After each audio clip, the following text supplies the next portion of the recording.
those hippos. That means they live in pairs, anywhere from 20 to 500 years will nest together. Look at how cute they are. Now we do see those two hippos out of the water on our right side there, a group of hippos. They're called a bloat. Now hippos, they can swim, but they're really not very good at it. They would much rather just run along the bottom of the riverbed floor. And since hippos can hold their breath for up to 8 minutes long, that just makes it out of the bottom of the river pretty easy for them.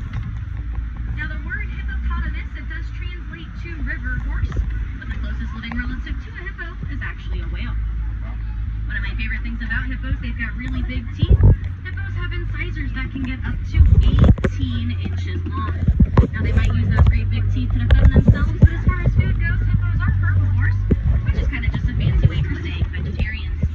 Do you see a couple more hippos out of the water on the left side there? They're all just like, oh my god. Now speaking of some great big teeth, also on our left, I see some Nile crocodiles. Now crocodiles, they're going to have one of the most powerful life forces in the animal kingdom. They can weigh up to about 500 pounds, and they can eat about half their body weight in 10 minutes.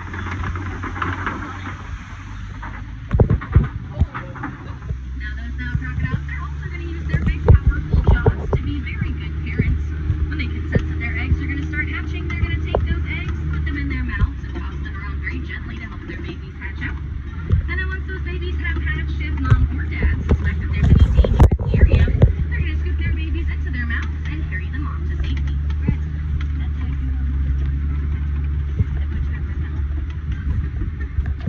Now as we come around this way, friends, our next stop is the African savanna.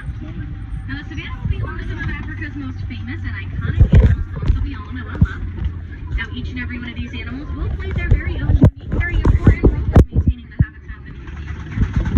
You will have animals like giraffes. Giraffes use their long necks to eat the leaves and branches from trees. Not only does that help keep the trees clean, but that also allows for sunlight to reach lower lying plants. You'll have grazing animals out here like wildebeest and antelope. They'll work very hard to make sure the grass is kept down. Even the predators will be important in the savanna because they're going to make sure there aren't too many animals eating too many plants.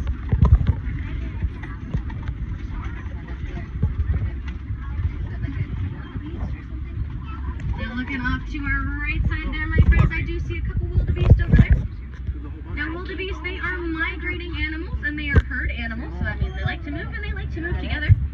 About 1.5 million wildebeest will migrate anywhere from 500 to 1,000 miles within a year.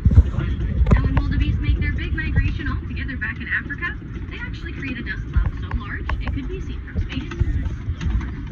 I do see some more animals off in the distance. We're heading that way. Let's keep moving along, see if we can get a better look.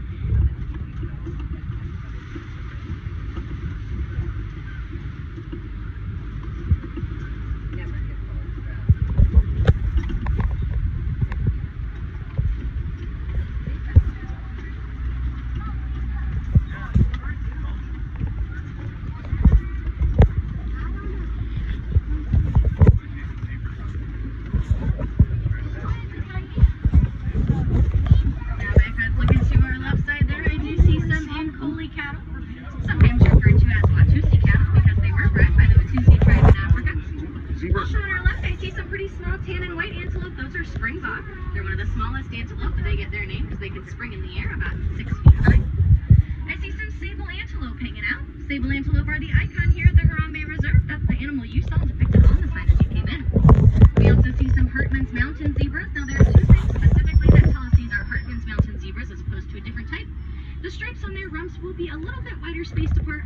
Also their stripes are going to stop just before reaching their stomachs. But that stripe coat pattern, it is unique to each individual zebra. And like your fingerprint, there are no two coat patterns that are the same.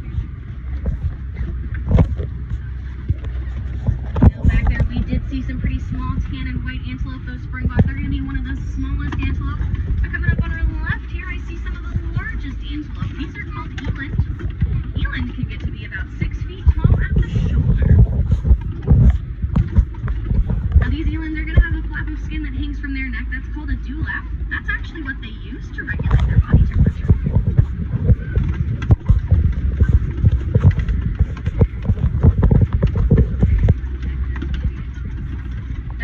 This next turn, looking off in the distance to our right, we get another quick look at those wildebeest.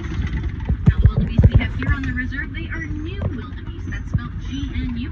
Turning that in relation to a grunting sound they make that sounds pretty similar. And if anybody was curious, a group of wildebeest, they're called a confusion.